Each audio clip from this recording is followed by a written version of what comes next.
So hello and welcome everyone to my YouTube channel. Now in this video we are going to learn about two very useful commands. One of them is XLINE, which we use for construction line, and another command is ray.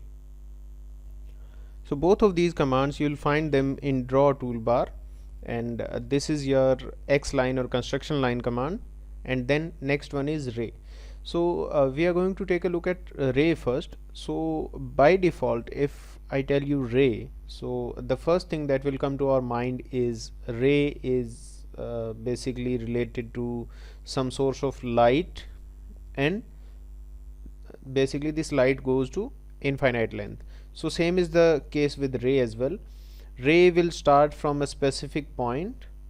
Just take a look, just give a specific point. In this case I am giving origin, and then you can draw this at any specific angle.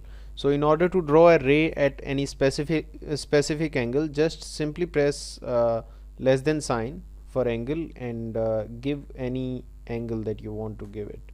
So at 45 degree you have constructed a ray. Now after that this command will not close, so you can again give another angle. Suppose that I am giving 90, so this is it, and you will have to click outside. If you will click if you will press right click, this ray will not be drawn. Okay, so once you have selected this ray, and once you have specified the starting point, and you have specified the angle less than and 90 degree, you will have to either press enter, or you will have to sorry, not press enter, you will have to click, otherwise the ray will not be drawn. Okay, so 90 degree, click anywhere, and then you can draw the ray again. So what is a ray? Ray is basically a line that starts from a specific point and goes till infinite distance. So that's what ray is. Now another such command is a command that we know as XLINE. So XLINE is just on the left side of this ray command. So what's the difference between ray and XLINE? Ray creates a line that is of infinite length but starts from a specific point. Now what happens with XLINE is, in XLINE you will have to obviously give a starting point, but the line will be of infinite length in both direction. Okay, so here I am specifying a point as origin. Now take a look, you are able to draw the line that is of infinite length on both sides. So that's what XLINE does. So in general we use these lines for drawing construction lines or projection lines in our Autocad drawings. So that's what XLINE provides us. So you will have to simply click and it will be drawn. Now press escape and just take a look at what are the other options that are available with us. So click on XLINE and you will find some options here, like horizontal, HOR, vertical, VER for vertical, ANG for angle, bisect. Now bisect is for bisecting any specific angle, and then offset. So if you click HOR, basically you will be able to place these X lines in horizontal direction. So you will simply have to click, or you will have to provide a specific line only. So that's what this HOR will do. Press escape. Now let's select XLINE again and take a look at second option, which is VER. So in VER you will be able to draw X lines vertically. Okay, so that's what VER will do.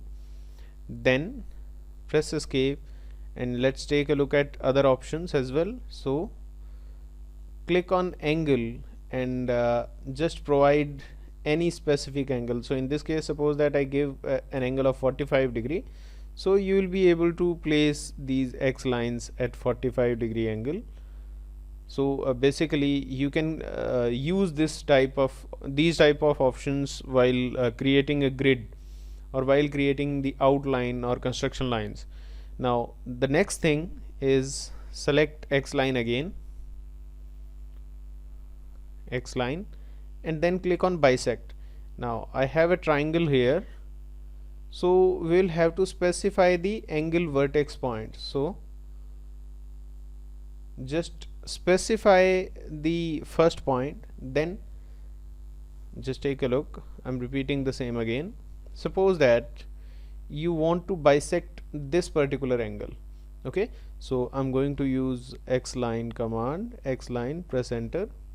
Now you will have to select bisect from here, then you will have to specify the angle vertex point. So this is the angle that I want to divide. So then it will ask you to specify the angle starting point. So this is the starting point and this is the ending point. Now take a look, I have placed an angle bisector here. So this is what bisect option does. Now next option in XLINE is click on XLINE and click on offset. So you can create parallel objects. Suppose that I want X lines parallel to this particular side, so I'm going to use any distance. Suppose that I'm using distance of 20 units. So press enter. Now select a line and click on the side on which you want to create an offset. So that's what XLINE does. So select again XLINE, click on offset, specify offset distance, then select a line object and you can click on any side to create offsets. So this is what this offset option does. So I hope Ray and XLINE both are clear to you, and that's all for today guys. Thank you very much and have a nice day.